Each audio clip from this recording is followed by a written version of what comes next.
Menteri Keuangan, Menkeu, Purbaya Yudi Sadewa kembali menegaskan sikap kerasnya terhadap maraknya pakaian bekas impor ilegal yang membanjiri pasar Indonesia. Purbaya menegaskan, akan memperketat pengawasan dan penindakan terhadap masuknya barang ilegal ke Indonesia. Bahkan ia meminta jajarannya di Direktorat Jenderal Bea Cukai untuk memperketat masuknya pakaian bekas impor ilegal ini. Purbaya berulang kali menolak usulan pedagang pakaian bekas impor yang ingin aktivitas perdagangan pakaian impor bekas dilegalkan dengan imbalan kesediaan membayar pajak. Dalam sejumlah pernyataan, Purbaya menegaskan bahwa persoalan impor pakaian bekas bukan soal pajak, melainkan legalitas barang. Purbaya menyampaikan bahwa dirinya mengendalikan barang ilegal yang masuk ke Indonesia, bukan bisnis para pedagangnya. Saya nggak peduli dengan bisnis thrifting, yang saya kendalikan adalah barang ilegal yang masuk ke Indonesia. Saya akan membersihkan Indonesia dari barang-barang ilegal, yang masuknya ilegal, ujar Purbaya dalam konferensi pers APBN Kita di Jakarta.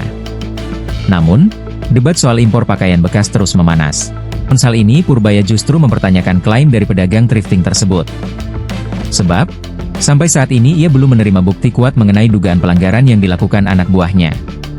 Orang bisa ngomong apa saja, belum tentu betul, harus diklarifikasi lagi betul apa enggak, ujarnya saat ditemui di The Westin Jakarta, Kamis, 20 November 2025. Oleh karena itu, dia meminta pedagang yang membuat pernyataan tersebut untuk melapor langsung kepada Kemenkeu dengan menyertakan bukti.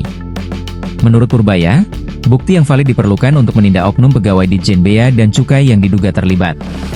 Laporan Pusat Penelitian DPR menyebutkan bahwa hingga 2024 pemerintah telah berulang kali melakukan pemusnahan pakaian bekas impor ilegal, dengan salah satu pemusnahan tercatat bernilai hampir 50 miliar rupiah. Adapun berdasarkan data Direktorat Jenderal Bea dan Cukai, DJBC, sejak 2024 hingga Agustus 2025 terdapat 2.584 kasus penyelundupan pakaian bekas, balpres, yang ditindak.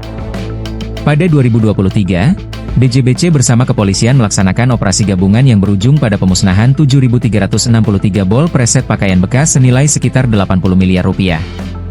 Penindakan terhadap impor pakaian bekas ilegal menimbulkan konsekuensi pada pengelolaan barang sitaan. Pemerintah sebelumnya memilih jalur pemusnahan, misalnya melalui pembakaran atau penghancuran, sebagaimana tercatat dalam beberapa operasi bersama yang melibatkan Bea Cukai, Kementerian Perdagangan, dan Polri. Belakangan, Menkeu Purbaya menyampaikan rencana mengkaji opsi daur ulang pakaian bekas impor ilegal yang disita negara. Purbaya mengungkapkan bahwa pemerintah tengah mempertimbangkan pemanfaatan pakaian bekas ilegal sebagai bahan baku daur ulang, antara lain karena biaya pemusnahan, seperti pembakaran, dapat mencapai belasan juta rupiah per kontainer. Opsi daur ulang ini masih dikaji lintas kementerian dan lembaga. Kementerian UMKM dan Kementerian Perdagangan juga terlibat dalam pembahasan, termasuk mengenai standar kesehatan dan keamanan bila pakaian bekas tersebut dialihkan menjadi bahan baku lain, bukan untuk kembali dijual sebagai pakaian. Opsi lain datang dari Menteri Koperasi dan Usaha Kecil Menengah, UMKM, Maman Abdurrahman menegaskan pemerintah tengah menyiapkan langkah terukur untuk membantu pedagang pakaian bekas impor atau thrifting beralih ke produk lokal. Menurut Maman, larangan impor pakaian bekas tidak bisa diberlakukan secara tiba-tiba tanpa memperhitungkan dampaknya terhadap pedagang kecil yang selama ini menggantungkan hidup dari bisnis tersebut. Pemerintah bakal menggantikan peredaran produk impor bekas atau thrifting dengan produk-produk buatan dalam negeri. Saat ini sudah 1.300 merek lokal yang disiapkan menjadi pemasok. Ia menuturkan, berbagai merek yang disiapkan untuk menggantikan produk thrifting tersebut mencakup baju, tas, sepatu hingga sendal.